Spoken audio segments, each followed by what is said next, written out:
The world of art has been an important aspect for every human culture, each piece being like a time capsule of that person's feelings and emotions during that period, while giving insights into their cultures and beliefs. The cavemen had cave paintings, the Greeks and Romans had their world-changing architecture, there was everything that came out of the Renaissance, and the abstract pieces that gained popularity during the 20th century. And what do we have today? Well, we have cursed images.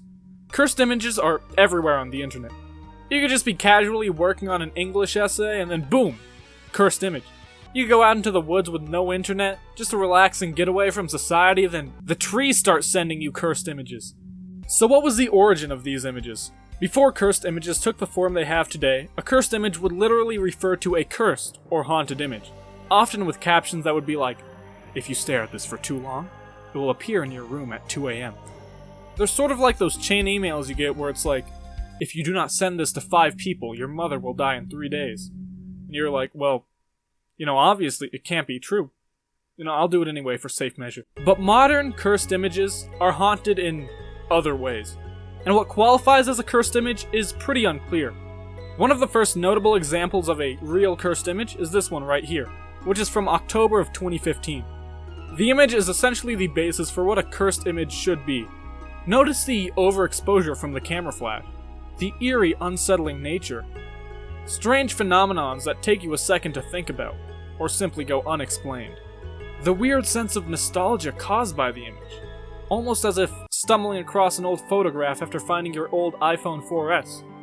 With the influence of the Cursed Image Twitter account, cursed images have spread all over the internet, with some cursed images creating their own subcultures around them, and some communities creating their own cursed images.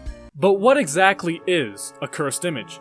The most basic definition is an unsettling image, but it also varies depending on who you ask. The Cursed Image subreddit has some of the most strict rules on what a cursed image is defined as. By their standards, a good cursed image will make you ask what, who, why, and how. Like, what is this?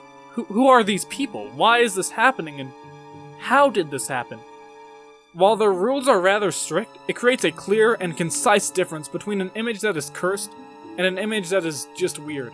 In my opinion, a good cursed image should really mess with your emotions. A cocktail of fear, anxiety, and concern. You should get a strange euphoria from the bizarre subject matter. It should trigger an almost primal fear response. Much like a primitive man seeing an elephant for the first time. Then you look at another cursed image and do it again. Really though, every person has their own definition of what is cursed. One may consider an unsettling image cursed, while a cursed image purist will say that an image cannot have text for it to be cursed. One of my favorite things to do with cursed images is put happy music over them. This adds another layer of confusion to the already cursed image. Here's an example I made using Sea Shanty 2.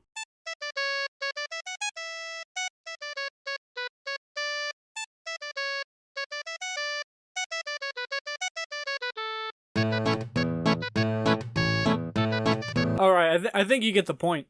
To further complicate things, there are also blessed images.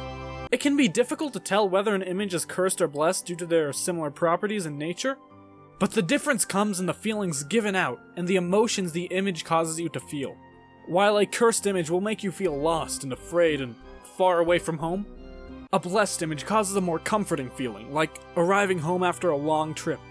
But get this, not only are there cursed and blessed images, you got a whole ton of other varieties. You got cursed comments, cursed videos, cursed food, cursed JoJo, cursed Minecraft, cursed cats, cursed dogs, and then you have the blessed variations of all of those. Then you have weird images that aren't necessarily cursed but invoke similar feelings. In addition to those, there are also blursed images, which are images that fall in between cursed and blessed. And there are also cursed images, which are cursed images that are even more cursed. And then there are cursed images, which are another step deeper. As you can see, almost everything has a cursed counterpart, making it much harder to explain and define what makes something cursed. I'm not too sure if this is a good thing or a bad thing, and if it takes away from what cursed images were originally supposed to be. It is quite frightening seeing everything being labeled as cursed, but it does provide for much more content. So get this. Here, let me fire up the PowerPoint presentation. Here we got cursed crokinole boards. I know, genius, right? Check this out. Think this is just a normal crokinole board? Hold up. Boom. Wrong. 2 holes. How you gonna sink them 20s now? Wait, how about this? Boom. Crokinole chess.